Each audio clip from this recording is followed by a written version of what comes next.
శ్రీరామ జయం, ఏకాదశి వ్రతం, ఉపవాస వ్రతం, అలాగే సుప్రసిద్ధంగా పేరు పొందినటువంటి లాల్ దర్వాజా సింహవాహిని మహంకాళి ఆలయం అమ్మవారి ఉత్సవాలకు సంబంధించి ఈ రోజున నిమజ్జనం. కామిక ఏకాదశి ఈ వ్రతాన్ని అనుసరించి ఏకాదశి కనుక ఉపవాస వ్రతం పాటించే ప్రయత్నం చేద్దాం. అలాగే ఈనాటి ప్రత్యేక అంశం నిమజ్జనం అంటే ఏమిటి తెలుసుకునే ప్రయత్నం చేద్దాం. శివ కుటుంబానికే ఈ నిమజ్జనం. గణపతిని నిమజ్జనం చేస్తాం. భాద్రపద మాసం శుక్లపక్షం అనంత పద్మనాభ చతుర్దశి శివుడికి నిమజ్జనం చేస్తాం. ప్రతిరోజు కూడా పార్థివ లింగ పూజ చేసేటటువంటి వారికి ఈ విషయం తెలిసినదే. మట్టితో శివలింగం చేసి అరచేతిలో స్థాపన చేసి అభిషేకం చేసి అరచేతిలో ఉండే ఆ మట్టిని ఇలా మనం నిమజ్జనం చేయడం. గౌరీదేవికి నిమజ్జనం చేస్తాం. బతుకమ్మ పండుగ సందర్భంగా పసుపు ముద్ద రూపంలో అమ్మను పూజించి నీటిలో నిమజ్జనం నీటిలో. అలాగే ఆషాఢమాస ఉత్సవాలకు ప్రతీకగా గమనించినప్పుడు ఆదివారం నాడు శాంతి కళ్యాణం ఆచరించిన అనంతరం సోమవారం ఫలహారాల బండి ఊరేగింపు అన్న పేరిట నిమజ్జనం నిర్వహిస్తూ ఉంటారు. లాల్ దర్వాజా బిజిలీ మహంకాళి అమ్మవారి ఆలయంతో పాటుగా ఇతర సమీప ఆలయాలన్నీ వెరసి 32 ఆలయాలు. ఈ ఆలయాలన్నీ ఆ ఆలయాల్లో స్థాపితం అయినటువంటి ఘటాల బారులను వరుసగా ఒకదాని వెనుక ఒకటిగా ఏర్పాటు చేసుకొని ఈ సోమవారం నాడు అంటే ఈరోజు ప్రత్యేకంగా నీటిలో నిమజ్జనం చేస్తారు. ఎక్కడ అనేది ప్రశ్న. గణపతిని సామాన్యంగా మనం భాగ్యనగరానికి సంబంధించి హుసేన్ సాగరంలో గణేష సాగరంలో నిమజ్జనం చేయడం గమనిస్తూ ఉంటాం.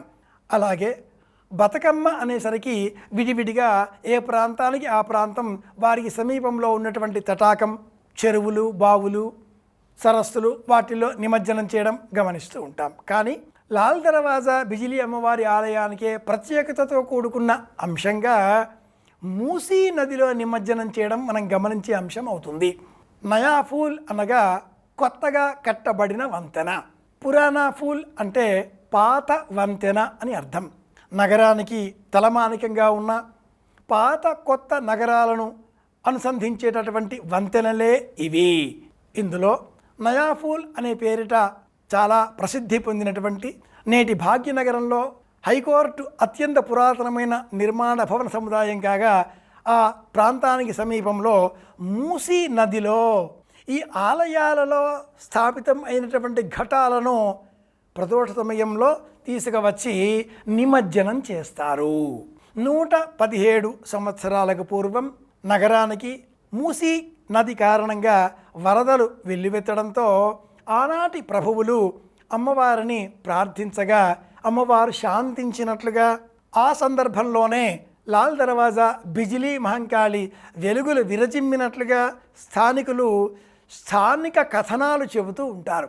ఆ సందర్భాన్నే పురస్కరించుకొని ఇలా 9 రోజుల పాటు ఉత్సవాలు నిర్వహించి ఆదివారం నాడు ఘటస్థాపన, ఆదివారం నాడు శాంతి కళ్యాణం, సోమవారం 9వ రోజున ఇలా నిమజ్జనం అన్న పేరిట ఆ ఘటంలో ఉండే 5 కుండలలో నీరు, ఆ ఘటంలో ఉండే 5 కుండలలో భూమి అంటే మట్టి, నీరు, నిప్పు, గాలి, ఆకాశం ఈ 5ంటిని మళ్ళీ ఆ 5ంటితో కూడుకున్న ప్రాంతంలో పాంచభౌతిక ప్రపంచంలో విలీనం చేయడమే నిమజ్జనం. ఇది ఈనాటి విశేషం. ఈ సందర్భంగా శనగలు, బెల్లం ఈ మిశ్రమాన్ని అందరికీ అందించినట్లయితే పుణ్యఫలం పెంచుకోగలిగిన వారం అవుతాం. నిమజ్జనం అంటే ఏమిటో తెలుసుకున్నాం కనుక శనగలు, బెల్లం అందరికీ పంచిపెడదాం. అందరి క్షేమాన్ని కోరదాం. మళ్ళీ రేపు కలుసుకుందాం. శ్రీరామ జయం. శుభమస్తు. శ్రీమాత్రే నమః.